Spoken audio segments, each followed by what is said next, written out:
Hello, I'm right here.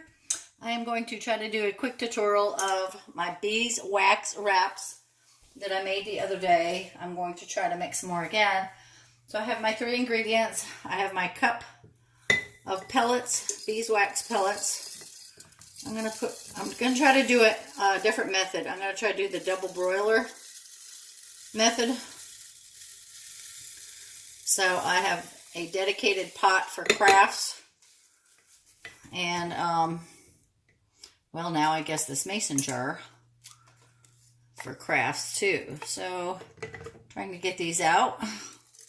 So I'm going to add them to this double broiler consistency. I have my heat on 5. I'm not sure if that's too much, too little. I'm going to do 2 tablespoons of the pine resin. The last time I did the 3, but it felt a little super sticky to me. So I'm going to try 2 tablespoons. And then I have 2 tablespoons of jojoba oil. I'm going to put in there, and hopefully this stuff will melt good. I'm not really used to using a double broiler. So over in this pan, I have my little brush to brush it on after. And I have one of my cutouts. This one is the 8x8. So I have that ready and nearby. Last time I heated it up just all in the oven. I put all of these ingredients in this pan and then put this pan in the oven and liquefied it.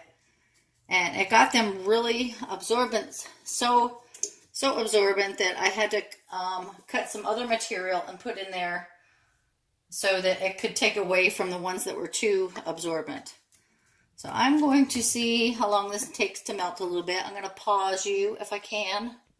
It's getting there a little bit, but I have a ways to go, so I'm going to pause it again.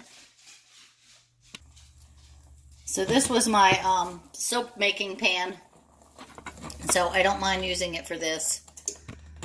But I shouldn't get much wax in there since it's in this ball canning jar, which I think I need a jar that might be just a little bit fatter around next time. I'll have to keep my eye open on my cans that I'm throwing away, or maybe even a metal can, like a green bean can, like a big fat yam can or something. So I'm going to pause this again. I have to keep pausing it because I don't know how to edit it if it stops. Well, it's still trying to melt up, so I have a little bit longer to go. It's getting there a little bit. Let's see if you can see this. Ooh, without all that steam going in there. Anyways, it's starting to liquefy down, so it shouldn't be much longer. Okay, it's been a few minutes longer, and I'm liking the consistency that it's getting to. It's right about on par, where it's like, looks like honey now. Looks almost like a honey color. So I'm going to boil it just a little bit more, simmer it. Oh yeah, that looks good. I don't know. Try to take it out a little bit so you can see it's almost there. Well, that's my spoon that has some on there. So I'm just going to turn this down a little bit since it's just about painted. I'm trying to move this pan over as close as I can. I probably should do this on a better protected surface. But this is how I'm going to try this one. I'm going to dip my paintbrush in there and just start painting the fabric and see what it looks like.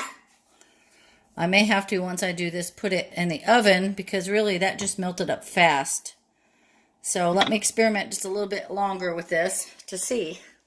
So I didn't do this the other day, but with this recipe, I let my mixture melt down in a double broiler, and then I'm trying to paint it on to my material, but it's drying super fast, so I'm turning my oven eye on a low to see if I can melt it a little bit so that I can evenly distribute it. So that's what I'm trying right now. In the meantime, it may cut off on you if I don't attend to the video, and I'm not sure how to edit it, but I will let you know. But oh look, it's getting a little bit melty there. Oh, that's looking good.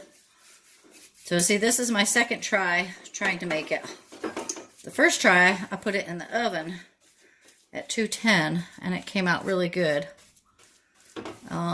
This might work too, once it gets warm enough where I can distribute it.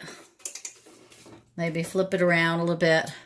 Also, this time I did not cut the edges with my shearing scissors. I wanted to see what it would be like to cut afterwards, in case I had a little extra scrap. I have read online that you can take that little piece of scrap and tie it around a twig or a twig, and it can help you start a campfire or something because it's waxy. So I wanted to try to save and reuse any of the product available. So I didn't shear it this time. But so far, let me spread this out a little bit more. Okay, so I do have it all coated up with the paintbrush, and I'm going to pull it out.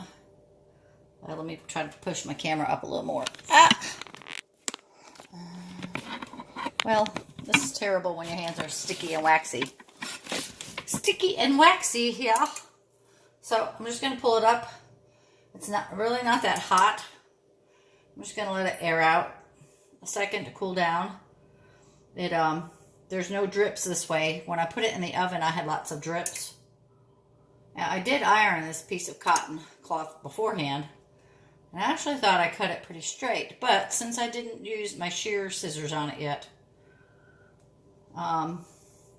so I'm going to see if I like this way, or if I like the way of just putting it in the oven, putting all that mixture in the oven and letting it melt. That way it was just one pan, but this way I can kind of control the amount. So I have one ready, and it was as simple as that. So now I'm just going to trim it up to the size that I want it. And thank you for watching.